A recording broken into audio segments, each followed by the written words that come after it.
it doesn't just help me, it helps other people at Facebook. Because who has a meeting with me at 6 o'clock at night? No one. Because I'm not there. Which means they don't have to be there either. I still work hard. I work early in the morning, I work late at night, but I take that time to drive my children to school, and I take that time to have dinner with my children. And that time is so precious to me. And I'm still valuable to Facebook. We can rethink work. I was in Hamburg, Germany 4 months ago. And I met a man who runs an advertising agency, and the hours in Germany for ad agencies are very long, early in the morning till late at night again. He said a woman came to him and she said, I want to work for you. I want to be a copy editor. And I want to get paid full time. And I'm coming to the office 8 to 2. He said, that's not possible. She said, oh yes, I'm going to be your best copy editor. Give me a try. He said he thought it was impossible, but she seemed so sure. He thought he'd try it. And you know what happened? It's been years. Do you know when she's in the office? 8 to 2. She doesn't have dinner with clients. She doesn't have lunch with everyone. She does not hang out at the coffee room. She's his best copy editor. Both the quality of her work and the quantity.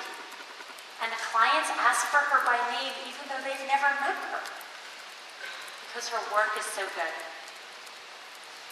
Mitsubishi Chemicals in Japan, closer to the Korean culture of very long hours, they announced recently that they're closing their office at 7 p.m. Closed. Everyone has to go home. And that meetings could only be 1 hour.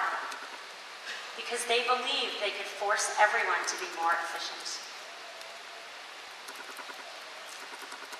The other thing we need to do with our corporate culture, and this is what no one wants to talk about, we need to help men and women feel more comfortable working together.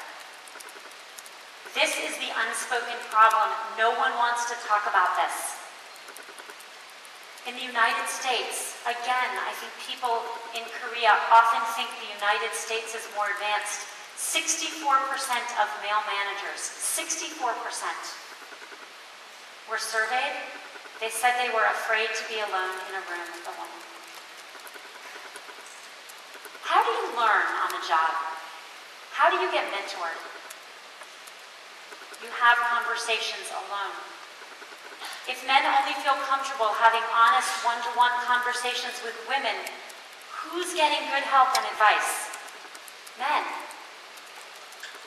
And the women are not getting those same opportunities. So many men will invite the man in their office to take the trip, not the woman. The man in their office to go to the dinner, not the woman, because they feel more comfortable. And no one will say anything. It doesn't look bad. That's holding women back. I know in Korea, men often feel even less comfortable, especially at senior levels, because there are just fewer women. And again, this holds women back.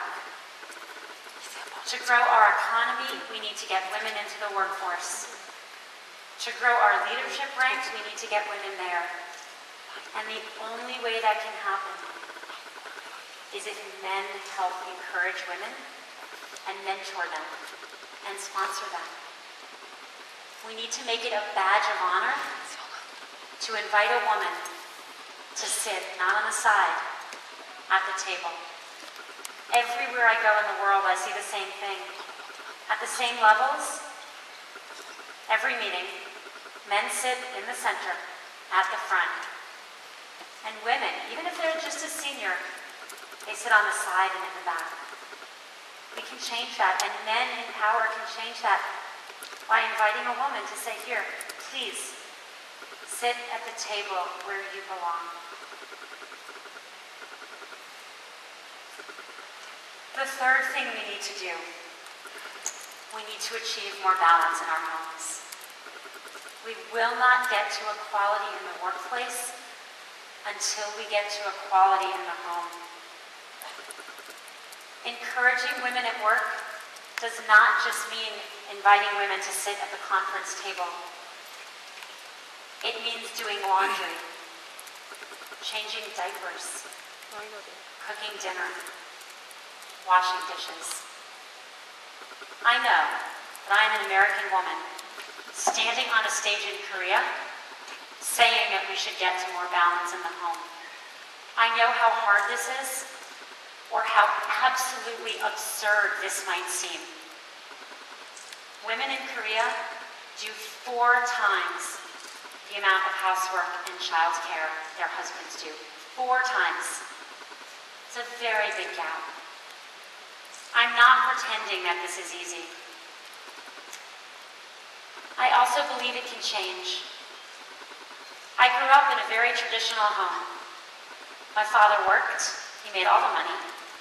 My mother worked at home with us. She made dinner every night by 5, hot.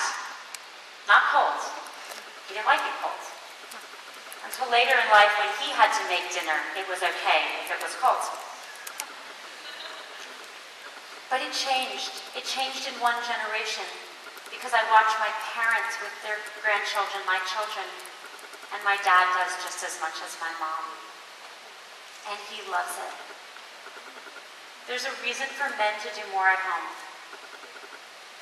Not just because it's good for the economy and it'll help women work.